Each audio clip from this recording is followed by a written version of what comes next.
Magyar's birds found the grad of the occupants and destroyed it. Today is the traditional meeting with military expert Roman Sviton. Don't forget to subscribe to YouTube 24. In the description there is a link to my YouTube channel, where we update analytics for you.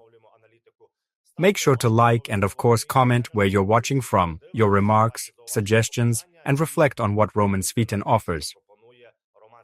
It is very important for us to communicate with you. Roman Magyar's birds. Despite the fact that Magyar has already impaired the pilotless systems of Ukraine, they continue to work well and hit the grad of the opponents. Moreover, the foreign press says that Ukraine has made a phenomenal leap in the number of drone production. If in 2024 we produce 20,000 drones per month, then in 2025 our defense forces will produce 200 different drones per month.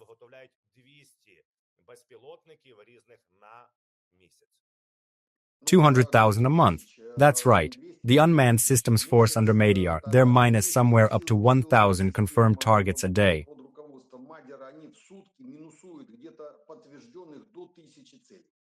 Up to 1,000 per day. That is, the ratio of produced to performed is, in principle, not bad. It is necessary to increase it. It is not the quantity of drones that is important at the moment as their quality.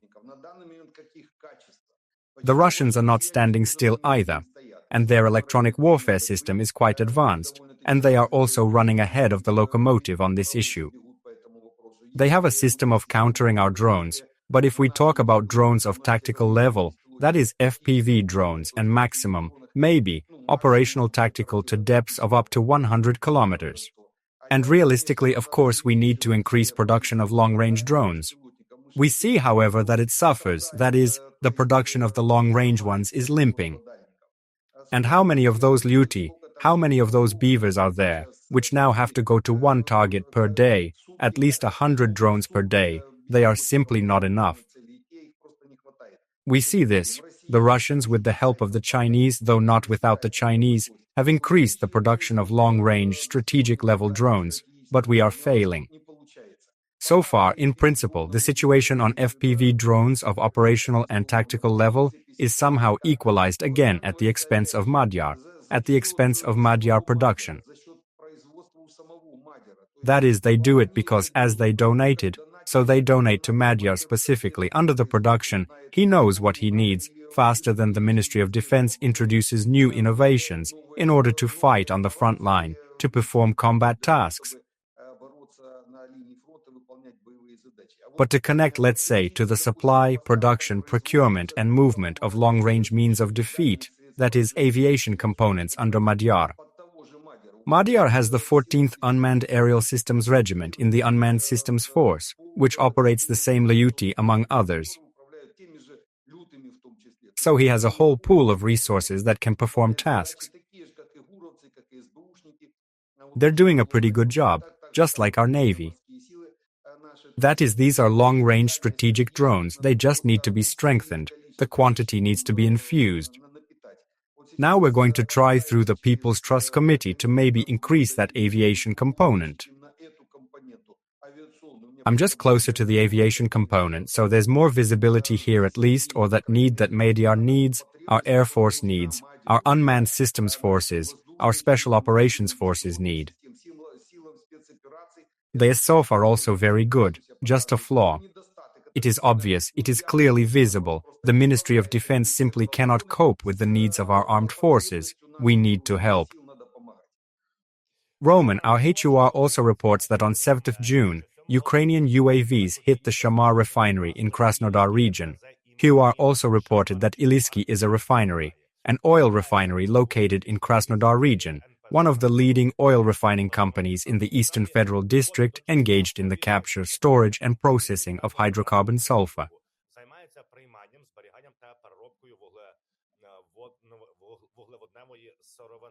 Can we, Romans, say that this is a blow to the refinery in the sense that we always talk to you? I don't believe it. I don't believe it yet. If there had been a strike on the refinery, believe me, the publics would have been overflowing, Russian ones included, with columns of smoke and cinders from the hot refinery. And so, it turns out I don't know if there was or wasn't. Such an abortive strike, that's what we used to call target misses back in the day. So this is some kind of abortion strike. Is the Ilsk refinery shut down? No. Any information? No. So where was the hit then? If the HUR had taken the task, they would have destroyed the Ilsk refinery. At least there would be some confirmation, not an information thread with some pot shots. That would be nice. Who's against destroying refineries? Yes, unequivocally. And if this is the beginning of the restoration of the Budanov sanction, Malyuk has not been heard from yet, the Budanov sanction, that would certainly be a good thing. It's just either a lack of drones or an improperly prepared operation. We'll see. No full info yet, at least no confirming info, according to some HUR sources. That's about right. It's the old wives' tale. We can only hope that at least that Babka on Bankova is already dead, and at least our her.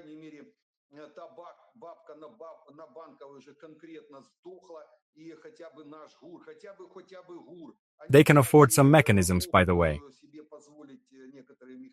There are officers out there who, unwilling to carry out illegal orders, they simply quit for health or age reasons.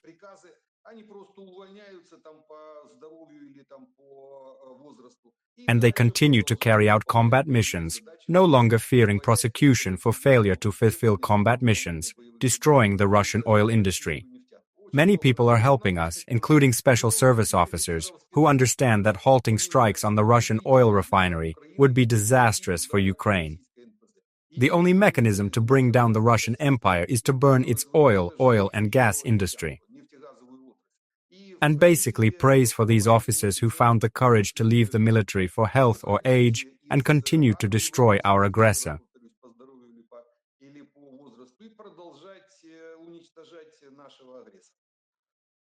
I want to meet you tomorrow, Roman, on the 9th of June. You said now I can praise her. I'd really like to see footage. There's no footage at the moment, but HUR sources say the refinery was hit. As a rule, we always see them. The refinery isn't burning, and we have no footage. As Roman says, in Yekaterinburg, a large warehouse area is fiercely burning amid full-scale war. Any stock in Russia, we understand, is potentially involved in the military-industrial complex. These are exactly the kind of caring people I'm talking about and hoping for. There are a lot of resistance forces in Russia at the moment, which first of all are solving their own questions about the collapse of the Russian Empire, about getting out of this prison of nations. And secondly, they are also helping us indirectly by destroying military facilities, Russian oil and gas facilities. The Russians are also burning forests, through which pipelines run, and dry wood. They also have refineries on fire in Komsomolsk-on-Amur. So this process is underway. Russians are blowing up tankers, ammonia tankers are blowing up. That is, this process has already started inside Russia. I think it will gain momentum, as it's the only way to bring Russia down through economic pressure. While some sanctions that, in principle, Russia circumvents, European sanctions, American sanctions, they are more on paper than the people's sanctions, which you could say came out of the sanctions of Malyuk and Budanov. That is such a sequence.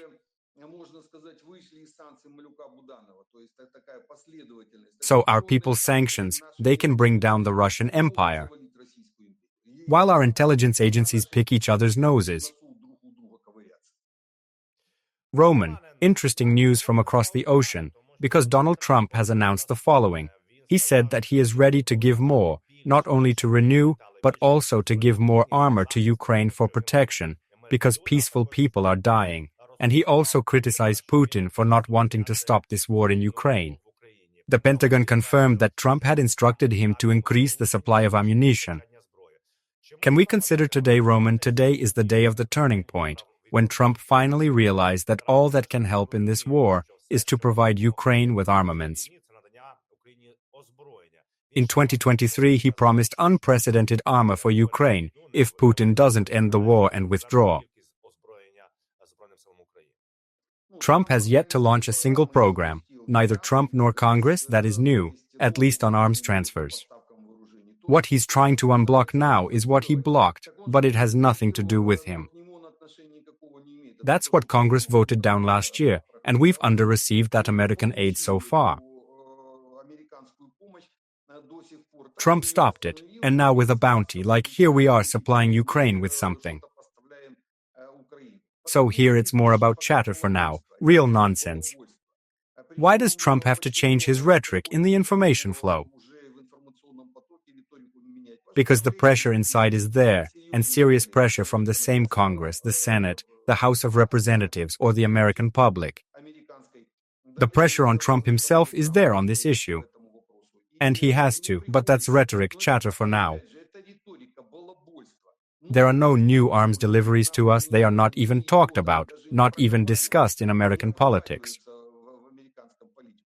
That's the problem. So the hope is, first of all, that eventually all the tails that are left there, at least from last year, will come in. And the second is on the European initiative. Germany is particularly concerned about it now. And the Germans are ahead of the planet in this sense, taking up this issue on direct purchases of American arms, which used to be supplied to us directly by America.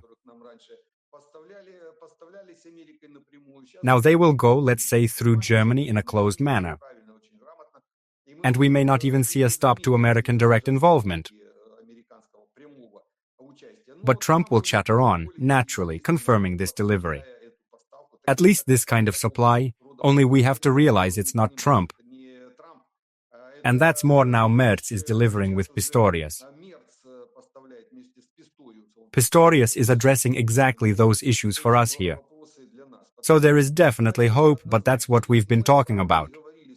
We may even have an even better option, when Americans like Trump are not yanking back and forth. You can go here, you can't go there. Biden was practically target setting in his time. Hit here, hit there, don't hit there.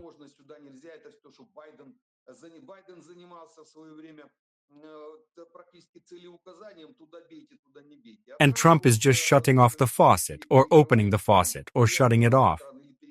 Why do we need this kind of supply? We are losing territories and people. That is why it is very important for us to count on stable, systematic, planned deliveries. Optimally through Germany. In this sense, Germany and Europe are a much higher priority for us than the United States. Especially the money that is generated by the European communities, sometimes their own, sometimes their withdrawal of interest from Russian assets, they also purchase, as Britain does. It is the stability of arms supply that is much more important to us, on which we can rely and plan operations. There's a war going on, there must be at least 6 months planning. So now our general staff, it basically has to plan for January of next year. These processes should already be underway, and he can only plan on the basis of a certain number of weapons he can count on, not just plans for the sake of plans. And from that point of view, European involvement is much more important. We can thank Trump for opening the valve he closed. Nothing more than that, and it's best not to bring up Trump again in that sense. Roman, let's remember Trump because he met with Netanyahu, and Netanyahu, the Prime Minister of Israel, made a very interesting suggestion. Let's talk about the whole front. It is interesting that they say that, for the first time in a full-scale invasion, the Russians are trying to attack along the entire line on the eastern bridgehead.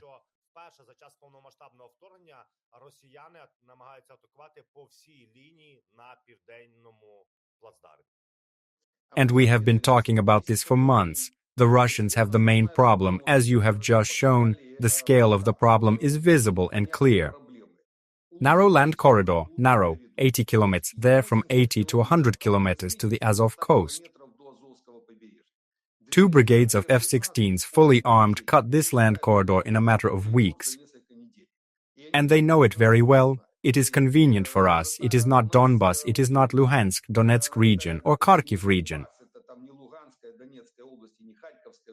Just to work towards the Azov coast of aviation, it is convenient for us. For various reasons, one of which is the location of airfields and the range of the F-16s. With Mirages, let's say, with Su-20, Su-27, MiG-29, Su-24, Su-25, JL can connect, that is, cut the land corridor with long-range means of defeat, aviation components 80 kilometers. That's a few weeks of serious time. The only thing is, those weeks have to be backed up with enough air power. So we can suppress Russian air defense first. We already have these capabilities in the F-16 and Mirage, including REB and HARM. And then we can piss off the Russian ranks. The Surovikin line, or not the Surovikin line, will be ground up by aerial bombs. The Russians know this very well. They used this very mechanism last year to break through our defense lines in the area around Donetsk, Avdiivka, Ocheretino. Just aviation components, only they have KAB mainly worked because behind the Pokrovsky rear, still a few thousand kilometers of Ukraine and Europe. The Russians' rear is the Sea of Azov. What kind of rear? They understand perfectly well, they will just sprinkle, immediately sprinkle, as soon as good air training starts. They realize it too. That's why they are trying to expand the land corridor. The main task, we've been talking about it for 6 months. The main task of the Russian army for the 2025 summer military campaign is to expand the land corridor, at the expense of capturing in full the left bank of Zaporizhzhia region and Donetsk region, the area of Pokrovsk, in order to expand this intestine, to make it thicker to understand the process. Especially they have sagging in the area of Gulyai-Pol, Pokrovsk. This is the wedge.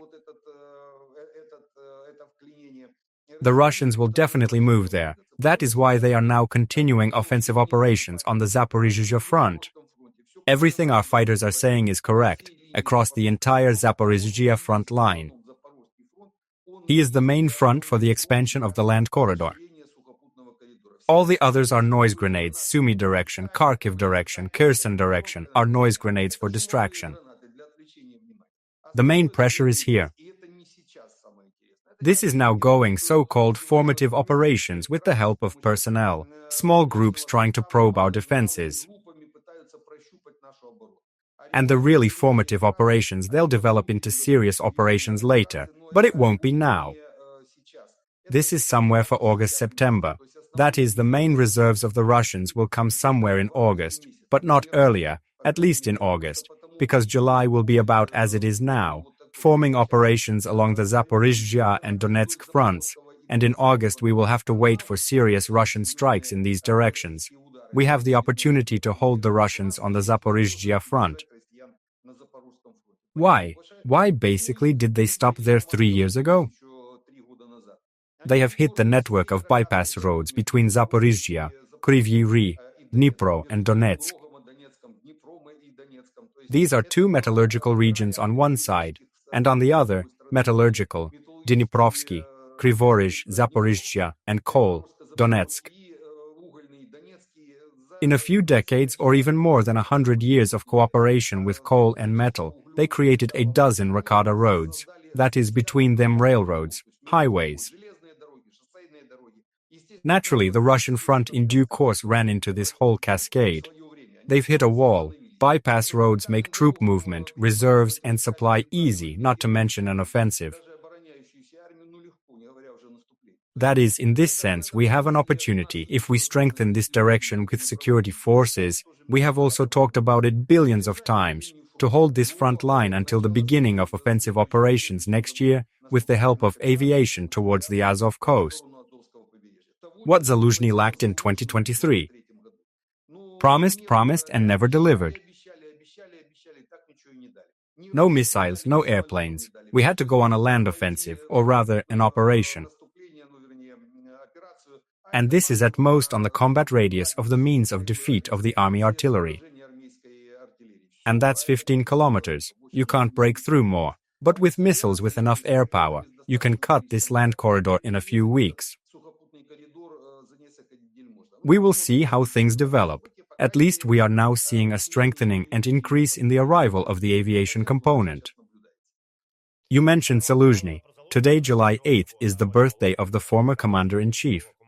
Welcome him warmly. I hope that he will continue to work towards the renewal of Ukraine. Most Ukrainians want this. By the way, Roman, do you think it is worth it for Zelenskyy? All the surveys show that many people want him to be president. In fact, we know him. I know him as the commander-in-chief. I do not know what kind of politician he will be. In your opinion, should Valery Zelenskyy try his hand at politics in Ukraine? It is very important for the president, the commander-in-chief, to have the trust of the people. And this post should be held by a person in whom there is trust. Without trust, you can't win any war. It's either money or trust, big money that can put a large number of recruits in the lineup, or trust that people are going to rally behind. That's why it's very important for us to have someone who has credibility. Zelenskyy has credibility. So he has the highest approval rating right now. We'll try to maybe invite him to our Military People's Trust Committee. We'll try at least, it's just that he's on duty right now. It doesn't always compile these tasks, but nevertheless invite and confirm his participation. At least we'll try. So it would be nice, of course, if Zelenskyy, let's say, at this stage would be the president of Ukraine. First of all, General, look at Petr Pavel, a fighting general who is the president of the Czech Republic, who has turned the situation around and is helping us a lot. We know this Czech initiative on shells. In fact, the Czechs practically made it happen. That is, they supported last year the stagnant supplies of 155 mm and Soviet calibers. That is, a general at the head of the army and a general at the head of the state in one person. That is, the president, the supreme commander-in-chief in a warring country. This is the optimal option. Much less the level of Zelenskyy, who has credibility. Now the point is that at this stage to have an election, a re-election, some kind of political struggle is like death. It would tear the country apart. There is another option. There is the option of replacing the cabinet of ministers, the executive branch. The entire cabinet can be replaced in 24 hours, and the option of, let's say, Valery Zelenskyy as prime minister now would be good too. We are, after all, according to the constitution, a parliamentary presidential republic. Not office presidential, but parliamentary presidential. Parliament chooses the government. That's Parliament's prerogative. And moreover, Zelenskyy is now in the system of the Ministry of Foreign Affairs. He is the ambassador of Ukraine to Great Britain. So he is already embedded in this ministerial system, at the very least. That is one of the options. How can Zelenskyy, his confidence in himself now develop, use and turn the situation around? Without changing that political backdrop at least. The only thing is that the office needs to sit down. That is the clerical level should be. Papers to shift, not trying to steer the country. But Zelenskyy as PM would look good and would fulfill the combat task. Moreover, what would Zelenskyy do? He would have pulled up the generals he started the war with right away, met a Russian invasion in 2022. Shaptala, Naev, we've already had these generals go over and over again. There you have it, a full military cabinet. Practically what we are trying to launch now is a military committee, a cabinet of people's trust. So here he would be right off the cabinet. Get the military in there. Congratulations again to our general on his birthday and victory to this general. Mr. Roman, and back to Russia. Yesterday it became known that dictator Putin dismissed Russian Transport Minister Roman Starovoyt. Before that, he had been governor of Kursk region for 4 or 5 years. And so it happened. As soon as he was dismissed, Starovoyt decided to airplane in a Tesla car, which he bought. In general, what can this tell us? By the way, some other official was detained there and he testified against this Starovoyt.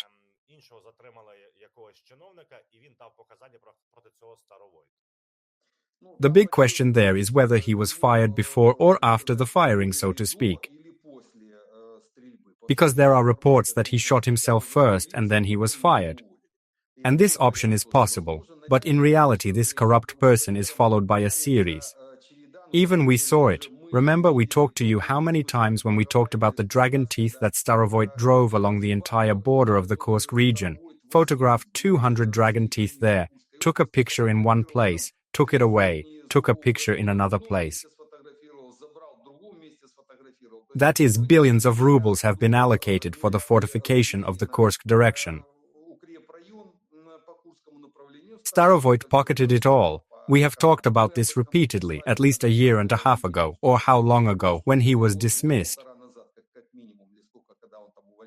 Then he was taken from there to a higher position.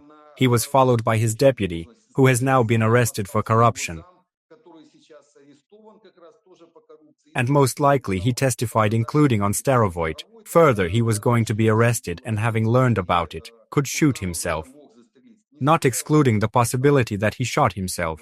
There is at least the possibility, but knowing Russian methods, especially those of the KGB, they could have helped him to go into the next world. It doesn't matter to us. For us, Russian corruption is a good thing. Why? Because just because of Starovoyt's actions, because of his corrupt mechanisms, we managed to enter the territory of Kursk region and create a demilitarized, denazified zone there. Until now, this 30-kilometer zone is practically uninhabited, not restored. There's fighting going on there. We can see now what's going on right now, what our flags are doing right now in that direction. We constantly say Tyotkino, Glushkovo, Rilsk, Lugov. This is just this direction after the demilitarization, denazification by the Russians of this area, which Starovoyt helped in his time. Therefore, from the point of view of Russians, of course, he is a corrupter, but from our point of view, we can put a monument to him somewhere near Sudzha. Then, when we liberate Sudzha, we can put a monument to Starovoyt, who enabled our troops to denazify a part of Kursk land. Mr. Roman, it is also known that Prime Minister Netanyahu and Donald Trump met at the White House in the United States of America today. And the most interesting thing is, as everyone got used to, you need to praise Trump. Netanyahu, like the Pakistanis, have decided to nominate Trump for the Nobel Peace Prize.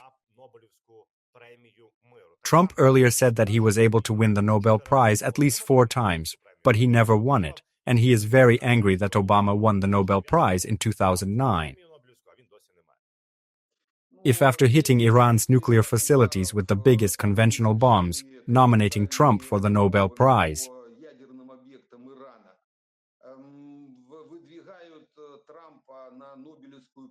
That's like Hitler being nominated for a Nobel Prize for wanting to genocide or trying to genocide Israelis and Roma.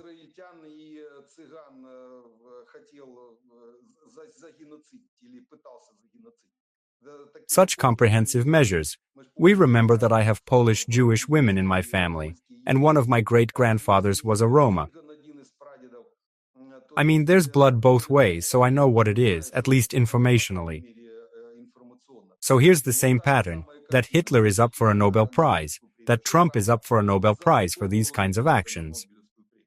We Ukrainians can nominate Trump for the Nobel Prize. After he gives us enough arms, we will drive the Russian army out of our homeland, restore territorial integrity, and go to the state border.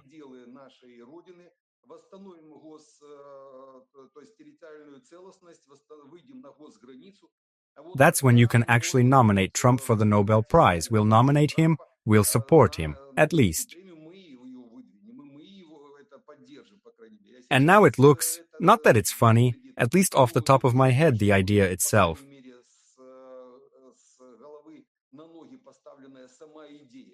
So for bombing nuclear facilities to be nominated for a Nobel Prize, much less by whom? By whom? Who's nominating? Netanyahu? Putin would have nominated him. Here are two future sitters at the International Criminal Court. Both have already been arrested by the ICC. Both have received arrest warrants for the genocide of the Ukrainian and Palestinian people, one and the other. Also, these two would nominate Trump for the Peace Prize. It doesn't look good so far. I think the Nobel Committee will not take this nomination into consideration at all. A question on aviation. Peru is a distant country. They made a tender and decided to purchase aircraft, and Gripen and Rafale outbid F-16s. And we are counting on Gripen and Rafale, on Gripen as a minimum from the Swedes. Are these aircraft the best and cheapest? How do Gripen and Rafale compare to the F-16, and why would Peru choose them? Everyone can see what Trump is doing at the moment, and that you can't rely on America in that sense, no matter what kind of weaponry you're supplied with. They gave us the Patriot and F-16. They just didn't give the missiles. Standing there catching Russian missiles on themselves. It goes something like this. It's well understood, calculated, realizing that Trump, if he could do that, no one would stop him. You noticed that there was something about Congress telling fairy tales, and no good. So naturally, predicting this kind of action from the Americans, they will now get rid of American weapons. And we have to do it. The interesting thing is, why? Because if we don't get missiles or equipment to the F-16s, then what's the point of them? We need to switch to Gripen and Rafale. Rafale is more expensive, and Gripen performs the same tasks. We would have been better off launching instead of F-16s 3 years ago with the Swedes on the Gripen. We would already have at least 2 Gripen brigades that could take European weapons into the air. No, Trump would have stopped him, because European is no longer enough to get things done. And the Gripen, even the Tauruses could lift, because the F-16 we were hoping to get JASSM cruise missiles from the F-16, so they aren't even spoken for. So what's the point of F-16s if they're not going to be armed? Flying cannon, well, that's about the most this plane can do if it's not armed. No M7, M9, M120, JASSM missiles. There's about 100 or so weapons nomenclatures that could have been on that airplane, they just didn't give it to us. So far, it seems we won't receive them. That's why countries switching from American to European weapons are making the right choice. By the way, a very excellent airplane in general. Expensive, but worth its money. The same Rafale that replaced the Mirage. Now Typhoon, but they are starting to stop the program from Typhoon, although it is also a great aircraft. The only thing is expensive. How good is Gripen?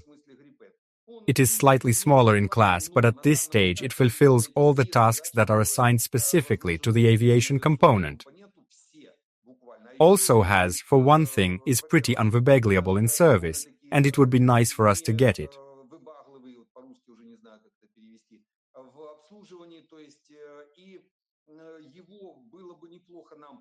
That's why we have to go to the Swedes to negotiate for Gripen supplies.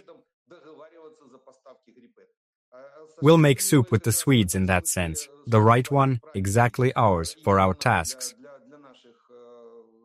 I remember when we first talked about the F-16, you said that it is just a platform.